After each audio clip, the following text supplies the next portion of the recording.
ষাটোর্ধ্ব একজন সিইও অবসর নেওয়ার আগে তার কোম্পানির উত্তরাধিকার হিসাবে একজন সৎ ও যোগ্য সিইও নির্বাচন করতে চাইলেন।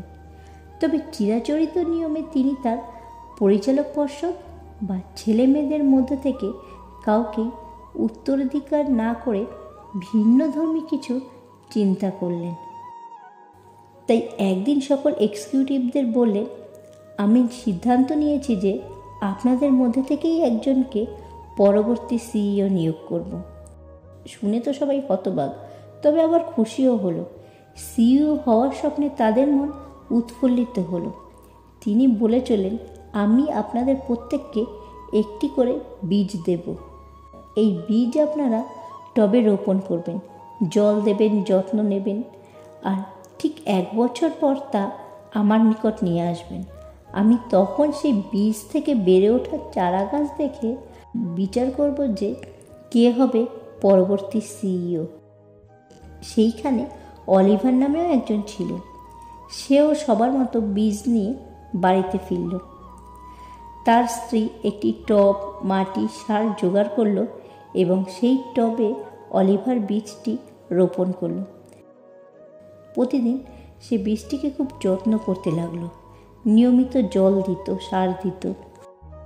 সপ্তাহ 3 পর তার সহকর্মীরা একে অন্যের সাথে তাদের বীজ থেকে বেড়ে ওঠা চারাগাছ সম্পর্কে আলোচনা করতে লাগলো।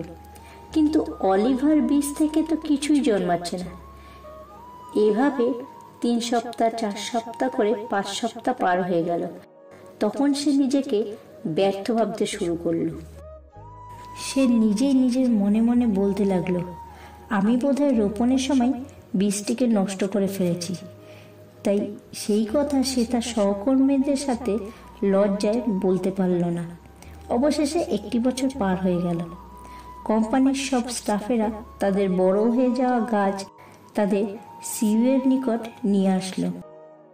কিন্তু এই খালি টব নিয়ে অলিভার অফিসে যেতে চাইছিল না। কিন্তু যা ঘটেছে তার স্ত্রী তাকে সেই বিষয়ে সৎ থাকার পরামর্শ দিল এবং বলল, যা সত্যি তাই তুমি তোমার সিইওকে বলবে। সে আজ খুবই বিব্রত হবে। এই দুশ্চিন্তায় অলিভা অসুস্থ বোধ করতে লাগলো। কিন্তু সে এও জানে যে তার স্ত্রী ঠিকই কথা বলেছে। সে তার খালি টব নিয়ে বোর্ডরুমে ঢুকে দেখল যে সকলের টবে কি সুন্দর সুন্দর গাছ। অলিভা তার টবটিকে রুমের মেঝেতে রাখল। অনেকেই হাসাহাসি করলো, কেউ কেউ আবার দুঃখ প্রকাশও করলো। সিইও রুমে এসে সবাইকে শুভেচ্ছা জানিয়ে পুরো রুম পরিদর্শন করলেন এবং বললেন, ও মাই গড, আপনারা কি সুন্দর চারাগাছ ও ফুল জন্মিয়েছেন। হঠাৎ তার চোখ গিয়ে পড়ল অলিভার দিকে। অলিভা লজ্জায় পেছনে কোথাও লুকানোর চেষ্টা করলো। সিইও তাকে সামনে আসতে বলল। অলিভা খুব ভীত হয়ে পড়ল আর ভাবল যে নির্ঘাত সে আজ তার চাকরি হারাবে। তখন সিইও জিজ্ঞাসা করলেন, কি ব্যাপার অলিভা, আপনার বীজের কি হয়েছে? অলিভা তখন তাকে সব সত্যি কথা খুলে বললেন। সিইও তখন সবাইকে বসতে বললেন, শুধু অলিভারকে বললেন দাঁড়িয়ে থাকতে।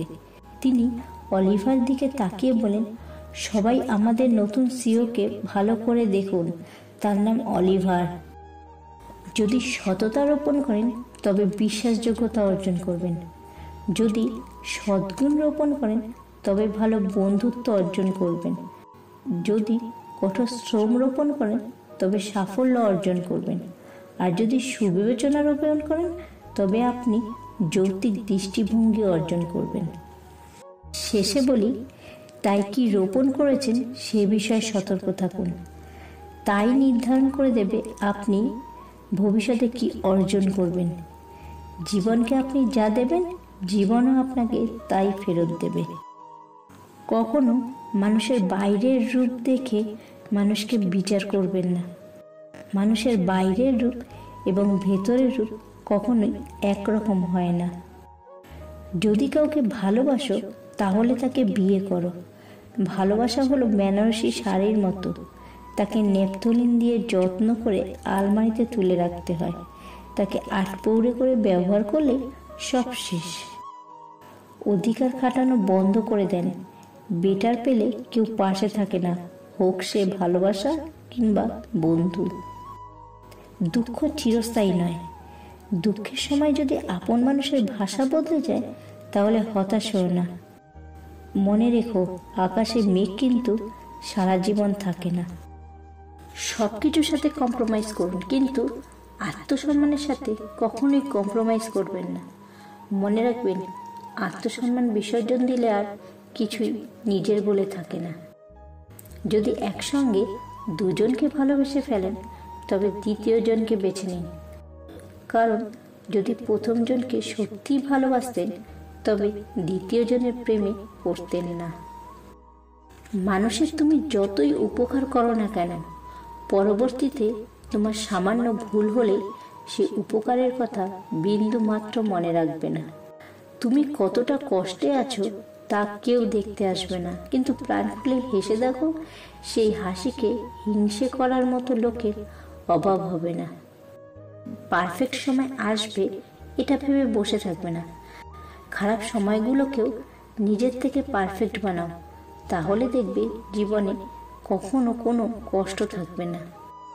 যে শিক্ষা চরিত্র গঠন করে, যা মনের শক্তি ও বুদ্ধির বিকাশ ঘটিয়ে নিজের পায়ে দাঁড়াতে সাহায্য করে, সেই শিক্ষাই হলো প্রকৃত শিক্ষা। মেঘ সকল ক্ষেত্রের উপরই সমানভাবে বর্ষণ করে, কিন্তু যে ক্ষেত্র উপযুক্তভাবে কর্ষিত তাতেই ভালো ফসল হয়। কিন্তু যে ভূমি ভালোভাবে কর্ষিত নয় তা কিন্তু বৃষ্টির ফল লাভ করতে পারে না। এটা কিন্তু মেঘের অপরাধ নয়।